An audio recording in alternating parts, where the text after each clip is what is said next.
The voicemail from my landlord made me realize how close I was to losing everything. I was brushing my teeth when my phone buzzed on the sink. I almost ignored it. I'd been doing that a lot lately, pretending problems didn't exist until they grew too loud to avoid. The vibration echoed in the small bathroom, sharp and intrusive. I spat into the sink, wiped my mouth with the back of my hand, and glanced at the screen. Voicemail. From my landlord. My stomach dropped before I even pressed play. I sat on the edge of the bathtub, toothpaste still burning my tongue, and listened. His voice was calm, professional, almost apologetic. He mentioned missed payments, said he understood times were hard, said he needed an answer by the end of the week. End of the week.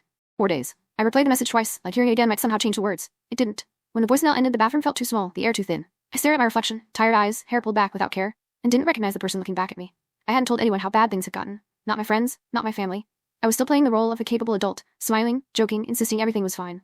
Meanwhile, my bank account was shrinking by the hour. Freelance work had quietly dried up, and every night I fell asleep doing math in my head, trying to stretch numbers that refused to move. I walked into the kitchen and opened the fridge, half a carton of milk. Old leftovers I kept reheating because throwing them out felt wasteful. I closed the door and leaned my forehead against it, feeling the cold seep into my skin. That silence, the hum of the refrigerator, the distant sound of traffic, felt like failure. The next few days blurred together. I entered survival mode without realizing it. I sent desperate emails I rewrote 5 times before hitting send, refreshed my inbox like it might save me if I stared hard enough. I skipped meals without admitting that was what I was doing, telling myself I wasn't hungry when really I was afraid of spending money. Every sound in the hallway made my chest tighten. Footsteps, doors closing, the elevator ding. Each one felt like a warning that someone was coming to tell me it was over.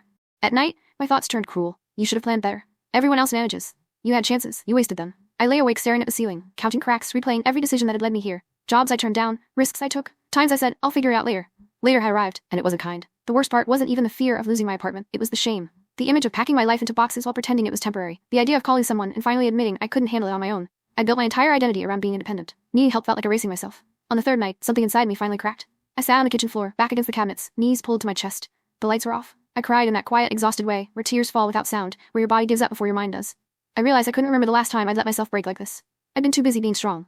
Too busy surviving. That's when a memory surfaced. My mother's voice, calm and steady from years ago. Rock bottom isn't where you stop, it's where you finally look up. I didn't feel hopeful, I felt empty, but empty enough to stop pretending. The next morning, hands shaking, I called my landlord back. My voice cracked as I told him the truth, all of it. No excuses, no polished explanations, just honesty. I expected frustration, judgment, maybe even finality. Instead, there was a long pause. Then he sighed and said, "Thank you for telling me. Let's figure something out."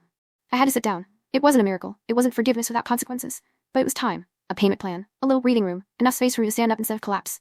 Later that day, I made another call, one I'd been avoiding for months. A friend I'd slowly drifted away from because I didn't want her to see me struggling. When she answered, I didn't bother with small talk.